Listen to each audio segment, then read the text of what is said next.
Hello everybody, my name is Petr Koutný and let's follow Tata Steel Tournament 2022 round number 9 and let's enjoy the game of the day. And up to me, and I hope you will agree that the game of the day is the game between Magnus Carlsen as a white and Shakhriyar Mamedyarov as a black.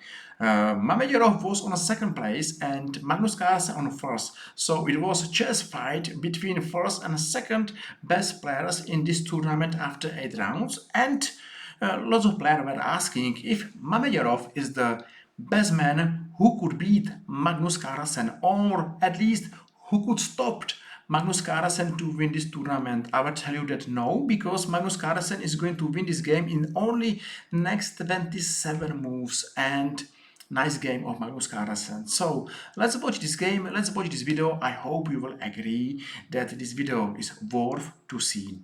Magnus Carlsen is playing Catalan system, and this is nice opening where white usually believe in their strong light squares bishop, but at the other side black believe in his extra pawn on c4, and both players are right. So Magnus Carlsen is playing bishop to g2 and black is taking his extra pawn on c4 or pawn, and he's enjoying his extra material. Bishop to b4, bishop to d2, and both players are playing main theory. One more time, I will show you that for white is the most important this light squares diagonal, and white is playing for compensation for his missing pawn. So it will be interesting to see where exactly is white's compensation and why white is playing this position. So a5, we are still in theory after short and short castle and move e3. Black's plan is to play move b5, but it's a danger to play move b5 and to leave a rook on a8, because this rook should be under attack of important or the best white's piece, bishop on g2. So for this reason, immediately black is playing rook to a6 and he's going to play move b5. Move b5 is the most important plan for black, because he's playing for material and he need to save his c4 pawn nearly forever, at least till endgame. That's what's going on. If black will survive till endgame with extra pawn, he should be a winner. So this game is fighting game, and Magnus Carlsen right now, up to theory, should play move a3. And I will show what's going on inside of this theory. Black is taking on d2, and now after move b5, it's really important for white to attack this pawn formation, because this pawn formation is the biggest threat to white, and the best move is a4. And say after move c6, I think that because of a really bad black pieces, white's got enough compensation for missing pawn, and I believe that white's got advantage. Even he's pawn down. Of course, it's not forever, because just imagine that black will bring all his pieces to game. Maybe black will be better, but still white now is better. But this is another story, because we are going to watch our game. And the last move we saw, rook to a6. Magnus Carlsen is going to play immediately to c2, and of course black is playing b5, because b5 is the most important move in black's position. Magnus Carlsen is going to play immediately move a4, and you saw that in our variation white is playing move a3. So Magnus Carlsen is going to save one extra move, one tempo, and he's going immediately to attack pawn on b5, c6, and knight to c3. Still, black's got really bad pieces, and because black is going to save his extra pawn, he's losing time, and time is important, at least in chess. So after move e4, let's watch this position, because the center is one of the most important part of the chessboard. I'm sure that pawns d4 and e4 are another nice compensation for missing pawn, because there are too many threats one day to play move e5 or d5, and of course black has nice, white has nice game, just to bring one rook to d1 and e1, and I'm sure that it's good position for only one pawn. Now I think that black is not playing a nice move, because he played bishop to e7, and let's watch this pawn. Just think about this pawn and think about this diagonal. In case white has chance to win this pawn, he is going to win this rook because this rook is standing behind or in front of this queen. Just if I'm here, I'm nearly winning exchange. And it's not hard to imagine that Magnus Carlsen saw this position and he played move e5. And maybe he believed that one day he will attack against pawn h7, but after this move knight to d5, he knows that he is nearly winning exchange. Why not to take material back and to tell black, just show me your compensation, because if black will not show where is his compensation for missing exchange, white is winning. So everything is going to change, and Magnus Carlsen is taking on b5 and now on d5. So here black is losing exchange, but at the other side I think that black has got nice compensation, because here we'll play one day b4, b3 or c3 or c2, and maybe this is still a good position to black, but black need to approve his compensation. And you know, white is Magnus Carlsen, one of the best chess player ever, and it's not it's not a good position to black against Magnus Carlsen. Magnus Carlsen played rook to a8, and of course it's nice to place his piece inside of black's territory.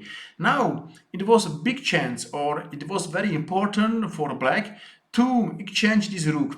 If black will not exchange this rook, at the end you will see that this rook will be a winning rook for white.